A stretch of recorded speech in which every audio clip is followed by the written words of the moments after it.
You've conceded that a logical society would be one that's ran as Christian society, correct? That would be my view. That yes. Okay. Was Nazi Germany that? I don't think Nazi Germany. All right, then you've answered your own question. It wasn't logical. Thank you.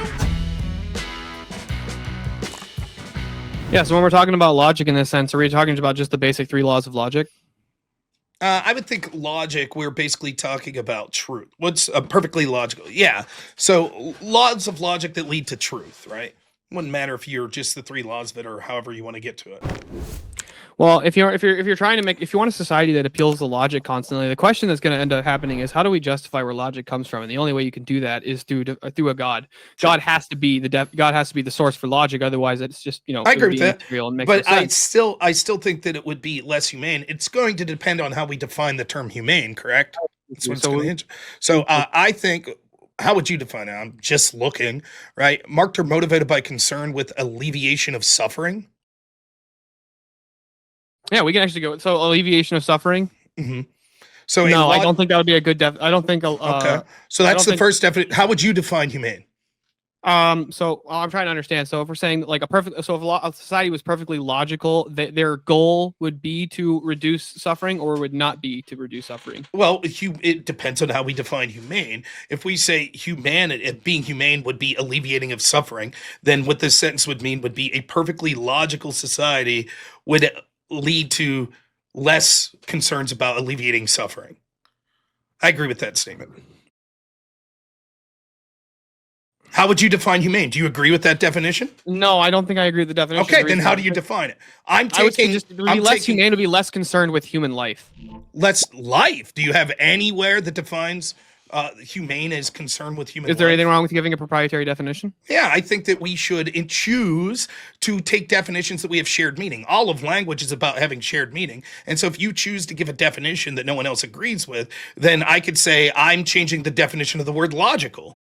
Or perfectly, that's fine. Or we can society. We can have that argument, but I just need to understand what you mean by the word. So when I think of being humane, I think more so like if you're trying to be humane to somebody, you're trying to, you want to, consider their humanity, and you want to make sure that you continue their humanity. You want to not forget their humanity.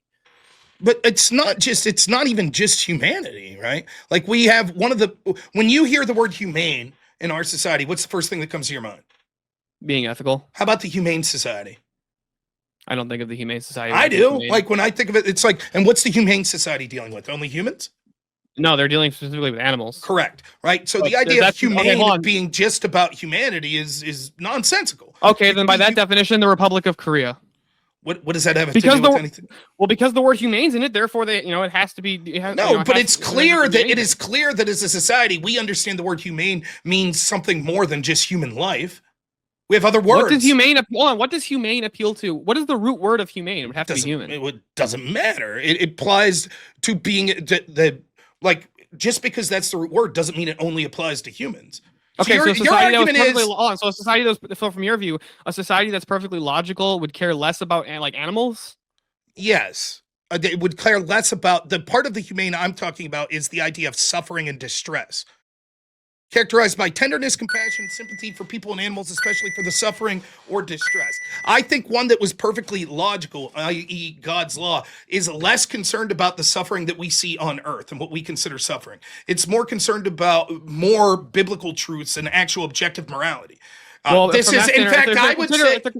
they're concerned with just biblical truths, and if a perfectly logical society would actually be, I think they would be more humane if they're not concerning with what we consider suffering on earth, but the ultimate suffering, which would be eternal separation from God. If you're a perfectly logical society, your conclusion is going to become that Christianity is true. So the entailment of that would be that you're actually more concerned about the suffering of people in the afterlife. No, it's clear that when we're using the word humane, right, we're talking about treating people humanely when it comes to things that they see now. And the problem is you would be embracing the idea of Christianity that's actually this hippie Jesus. Just be nice to everyone.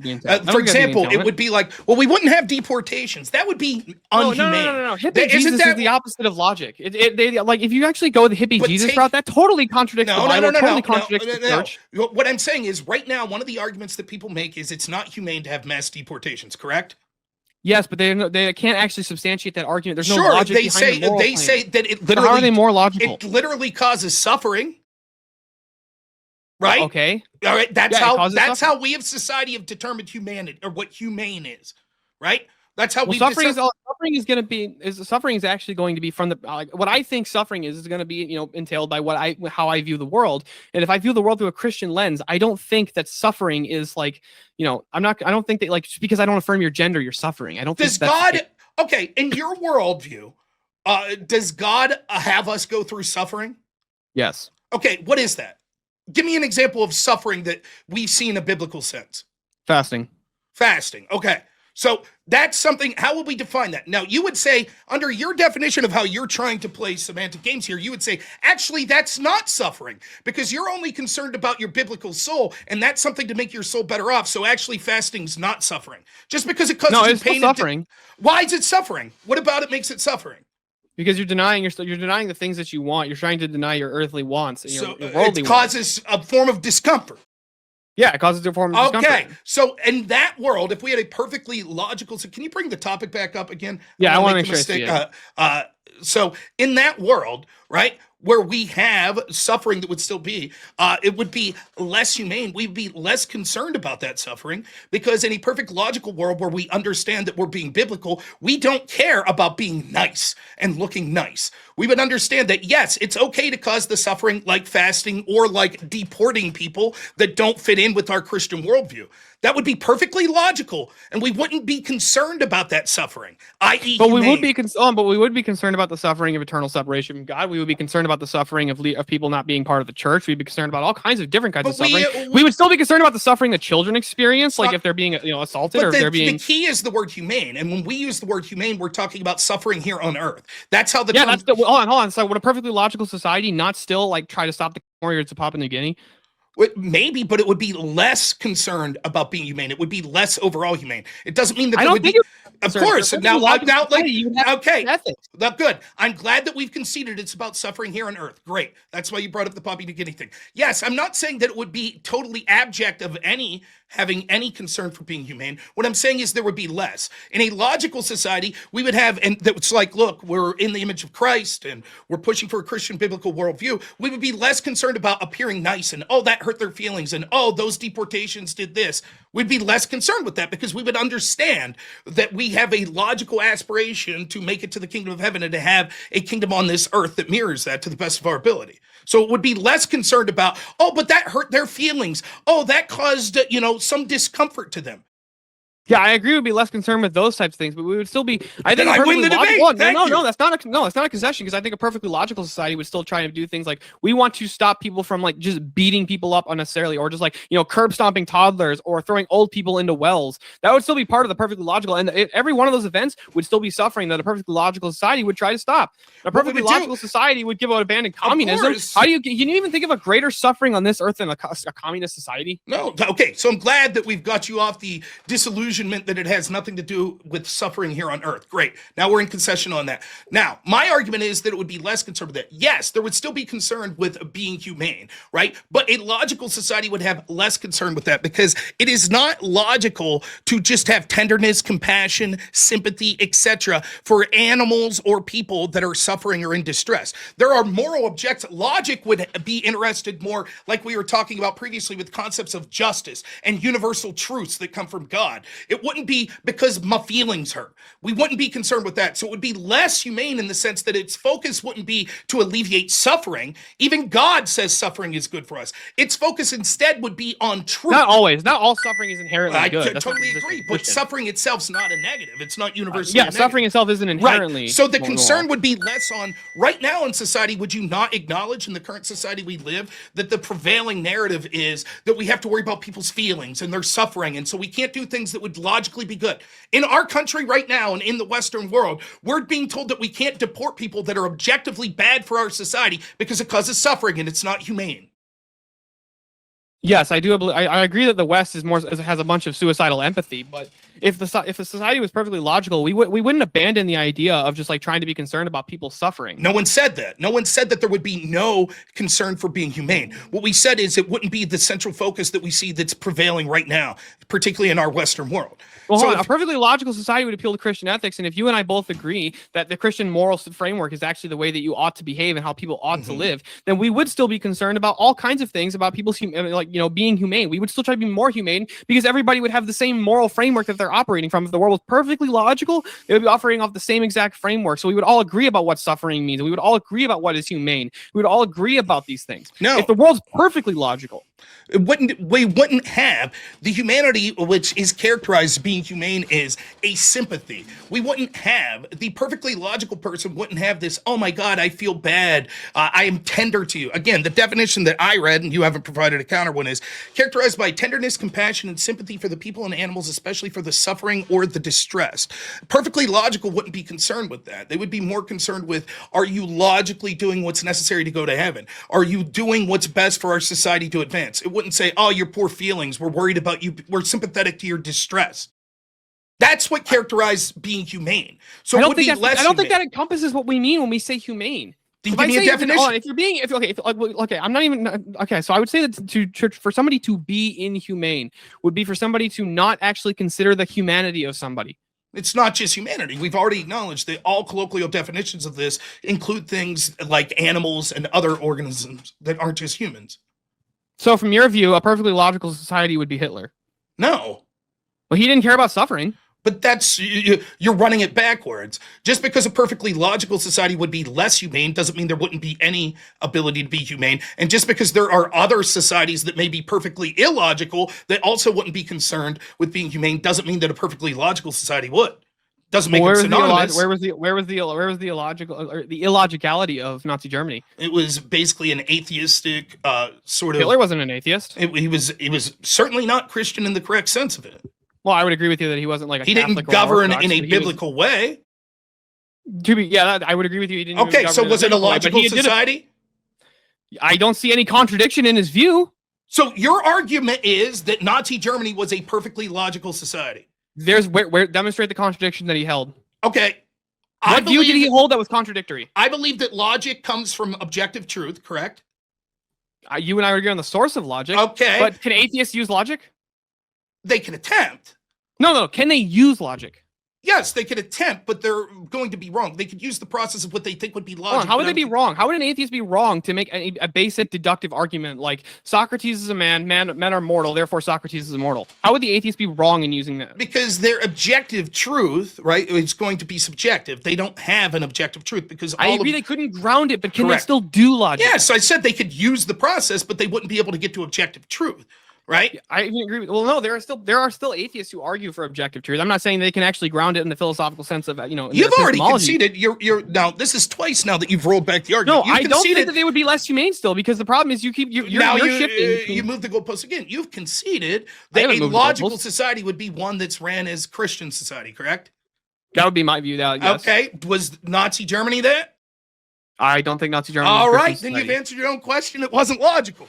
Thank you. No, I know it was still on. I didn't say. Well, if it was perfectly logical, then the best example of that would probably be like the Roman Empire when it was Catholic, or the Orthodox Byzantine Empire. Okay, that would be the closest we would have to a perfectly logical society. Okay, so again, were they less humane? You've answered your question. You've answered your question of that the Nazis themselves weren't. Yes, I would argue that the Byzantine. Now, I'll admit to being historically illiterate on some of these things, but I think that you would find that the Byzantine Empire would perfectly be willing to do things that were necessary for their people and for their religious worldview that would not be primarily concerned with the suffering of animals and humans and being sympathetic towards it. For example, hold on. If it's for like a greater good concept, then they're still concerned with the suffering. Like, for example, if the question was like, if a perfectly logical society had the option of like either A, we let these couple of villages starve, but therefore the rest of the country survives, right? That would still be perfectly logical.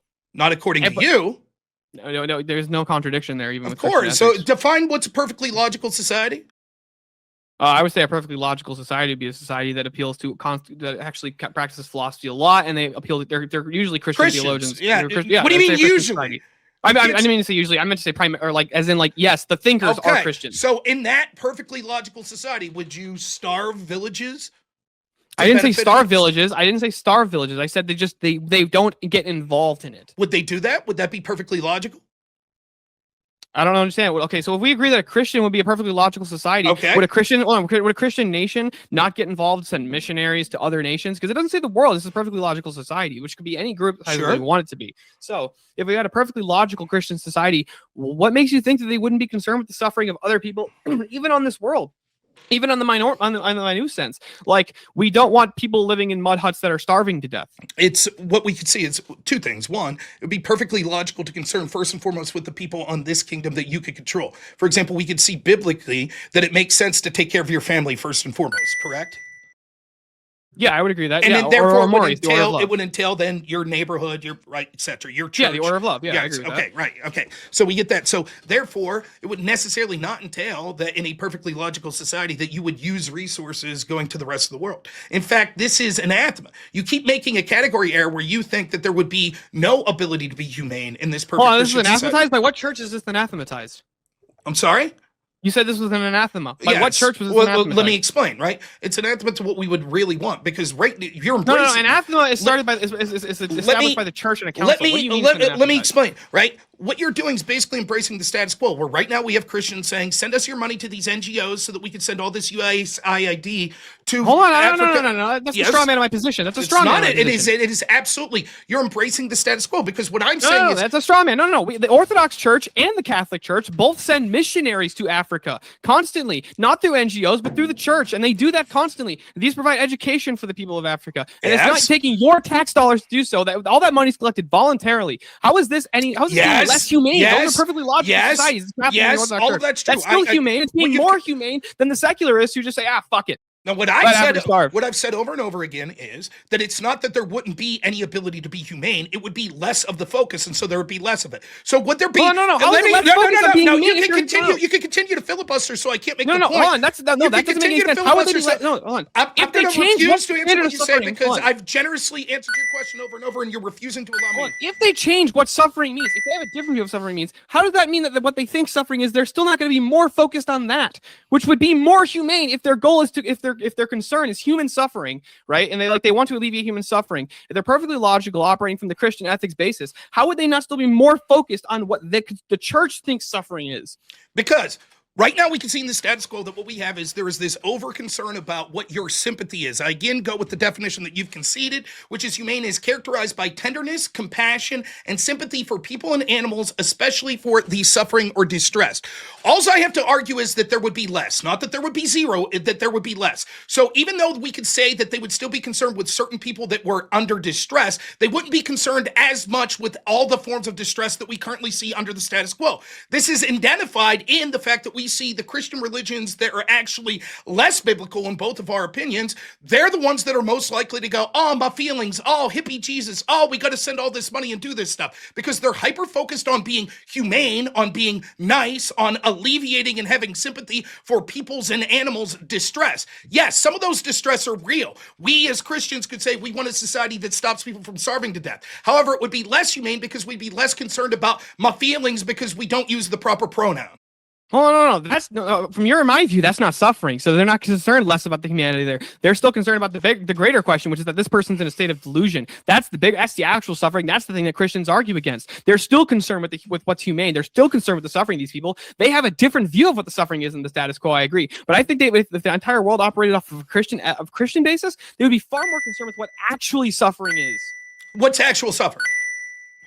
Actual suffering would be things like like children actually starving to death, people not being able to provide for their family. So then distressed, like which actual genocide. You've conceded the definition, especially for the suffering. I'll just grant the definition, sure. Okay, concerned, tenderness, compassion, and sympathy.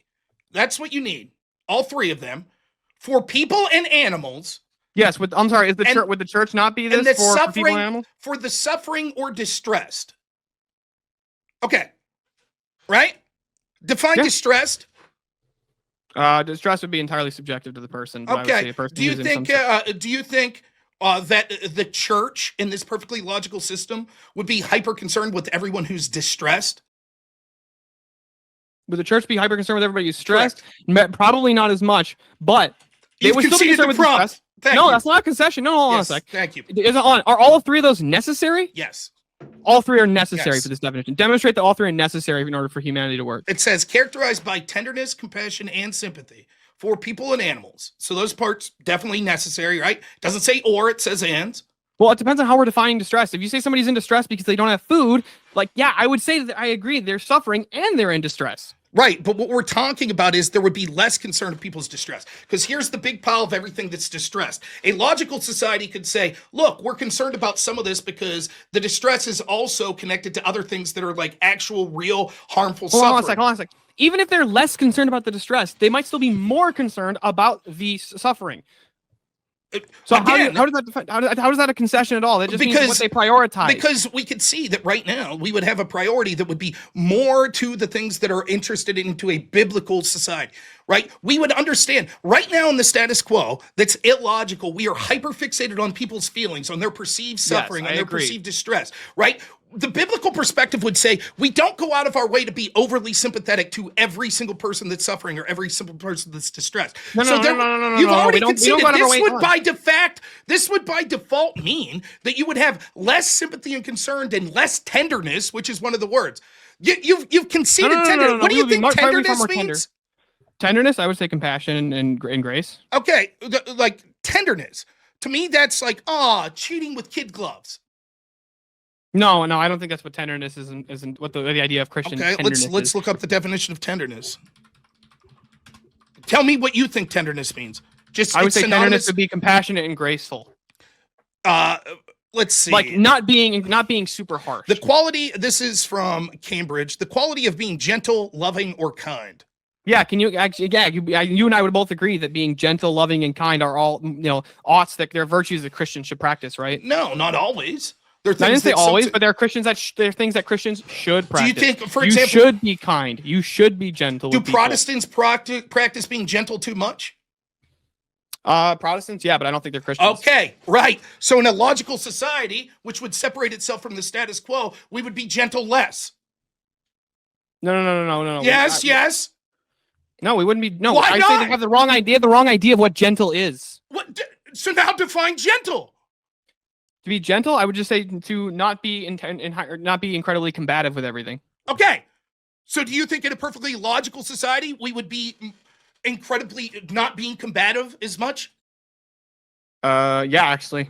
I would say no, not necessarily, because the second somebody comes up with something that's illogical, we would fucking hammer down on it. That's right. Less humane, less concerned about their distress and their feelings. Exactly. That's the point. No.